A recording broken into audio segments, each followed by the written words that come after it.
তৃতীয় শ্রেণীর প্রথম সাময়িক পরীক্ষা 2026-এর আজকের ভিডিওতে আমরা একটা নামকরা স্কুলের ইংরেজি বিষয়ের প্রশ্ন নিয়ে আলোচনা করব। দেখো, এই প্রশ্নটা হচ্ছে 100 মার্কের পরীক্ষা এবং এর জন্য সময় পাওয়া হচ্ছে 2 ঘন্টা 30 মিনিট। তো এই ভিডিওটা তোমরা যদি শুরু থেকে শেষ পর্যন্ত দেখো তাহলে কিন্তু তোমাদের এই ইংরেজি প্রশ্নের একটা ধরন সম্পর্কে তোমরা ধারণা পাবা, এবং এটা যেহেতু 2026 সালের একটা স্কুলের পরীক্ষার প্রশ্ন, তাই আশা করি এখান থেকেও কিন্তু তোমরা অনেক প্রশ্ন কমন পেতে পারো। তো দেখো, প্রথমে আছে read the text and answer the question 1, 2, 3 এবং 4। এই দেখো, ছোট্ট একটা প্যাসেজ দেওয়া আছে বা টেক্সট দেওয়া আছে, এটা তোমাকে পড়তে হবে। যেমন, hello, I am Jerin, I am 8 years old, I am in class 3 at Mohanpur primary school, I live with my family in Mohanpur. তো এই প্যাসেজটা থেকে তোমার 1, 2, 3, 4 উত্তর দিতে হবে। যেমন, হোয়াট ইজ জেরিন এজ, জেরিনের বয়স কত? এই যে দেখো, এখানে দেওয়া আছে জেরিনের বয়স 8 বছর, তার মানে 8 years old, এটা হচ্ছে উত্তর। হোয়াটস ক্লাস ইন জেরিন ইন, মানে জেরিন কোন ক্লাসে পড়ে? জেরিন হচ্ছে, দেখো এখানে দেয়া আছে যে আই এম ইন ক্লাস 3, মানে তৃতীয় শ্রেণীতে সে পড়ে, তার মানে ক্লাস 3। তো এইভাবে এই প্যাসেজ থেকে কিন্তু উত্তরগুলো তোমরা দিতে পারবা। 3 number, what is the name of Zerin's school. তারপরে তোমার এরপরে 4 নম্বর আছে হোয়ার ডাজ জেরিন লিভ, এই যে মোহনপুরের জেরিন বসবাস করে। তো এখানে দেখো, প্রত্যেকটাই 4টা করে উত্তর দেওয়া আছে, সঠিক উত্তরটা তুমি লিখতে হবে তোমাকে আর কি।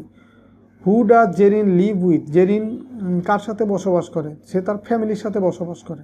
তো এইগুলাই হচ্ছে সঠিক উত্তরগুলো তোমাকে লিখতে হবে। 2 নম্বরে দেখো, right true for the correct answer, মানে যেটা সঠিক তার ডান পাশে ট্রু লিখতে হবে, আর যেটা ইনকারেক্ট মানে মিথ্যা সেটা হচ্ছে ফলস লিখতে হবে। যেমন, Jerin is the speaker here, তো এটা সঠিক হলে ট্রু লিখবা, মিথ্যা হলে ফলস লিখবা।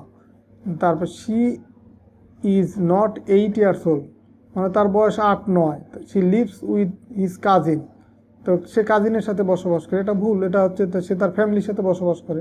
The name of Zerin's village in Mohanpur, Zerin is a student of class 3, তৃতীয় শ্রেণীর স্টুডেন্ট, তার মানে এটা হচ্ছে ট্রু।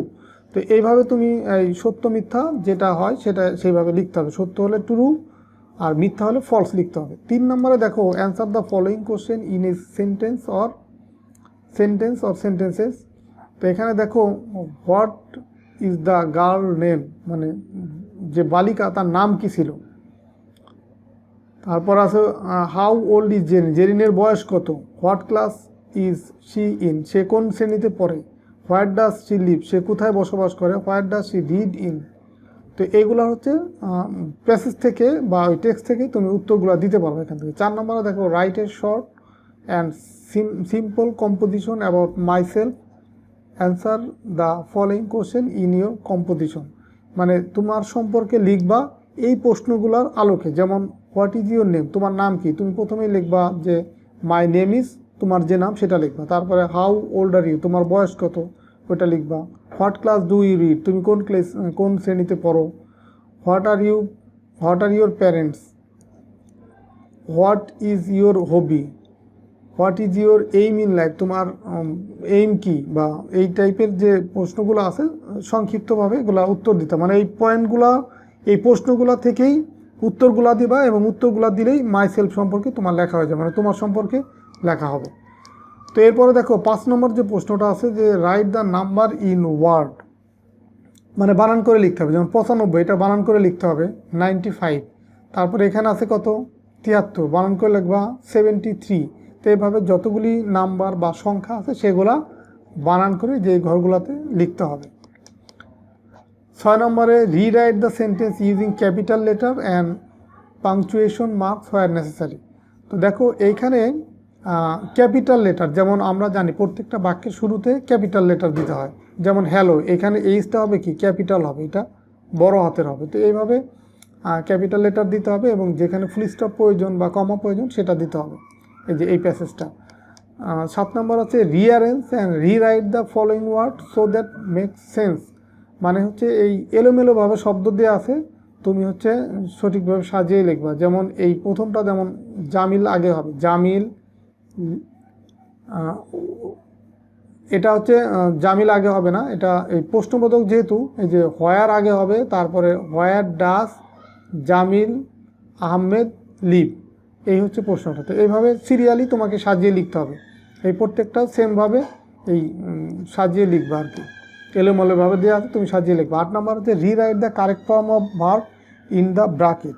এই যে রহিম ড্যাশ টু স্কুল, এই গোর কি ফর্ম এখানে হবে সেটা লিখতে হবে, কারেক্ট ফর্ম যেটা সেটা লিখতে হবে। যেমন গো, তারপর ওয়েন্ট, গোস, এইগুলো হতে পারে, তো যেটা হয় সেটা লিখবা। তারপরে লিভ এখানে কোন ফর্ম হবে সেটা লিখবা। এইভাবে প্রত্যেকটা বাক্যের এই সঠিক ভার্বের সঠিক রূপ এখানে লিখতে হবে। 9 নম্বর হচ্ছে আর্টিকেল বাছাই করে শূন্যস্থান পূরণ করো। যেমন I am dash student, he is dash English teacher. তো এইভাবে এখানে এই খালিঘরগুলোতে সঠিক শব্দ বসাতে হবে। 10 নম্বর যে প্রশ্ন, সিঙ্গুলার নাউনের শেষে এস যোগ করে প্লুরাল করো। যেমন অ্যাপেল, এর সাথে এস যোগ করে প্লুরাল করতে হবে, মানে অ্যাপেলস। তারপরে এই যে এক্স, ব্যাগ, কিং, গার্ল, ডোর, র্যাট, বুক, কার, টেবল। তো এখানে প্রত্যেকটা শব্দের সাথে এস যোগ করে তুমি হচ্ছে প্লুরাল বা বহু বচন রূপান্তর করবা। সিঙ্গুলার মানে হচ্ছে এক বচন, আর প্লুরাল হচ্ছে বহু বচন। তো সিঙ্গুলার থেকে এই প্লুরাল রূপান্তর করবা, এটার জন্য পাওয়া তুমি 10 মার্ক। তো এই ছিল তোমাদের এই ইংলিশ সাবজেক্টের প্রশ্ন। তো আশা করি এই ভিডিওটা যারা শুরু থেকে শেষ পর্যন্ত দেখছো, তোমাদের কিন্তু ইংলিশ প্রশ্ন সম্পর্কে একটা ভালো ধারণা হয়েছে, এবং তোমাদেরও কিন্তু এই টাইপের প্রশ্নই হবে। তো ঠিক আছে, সবাই ভালো থাকো, সুস্থ থাকো, কথা হবে পরবর্তী ভিডিওতে। আল্লাহ হাফেজ।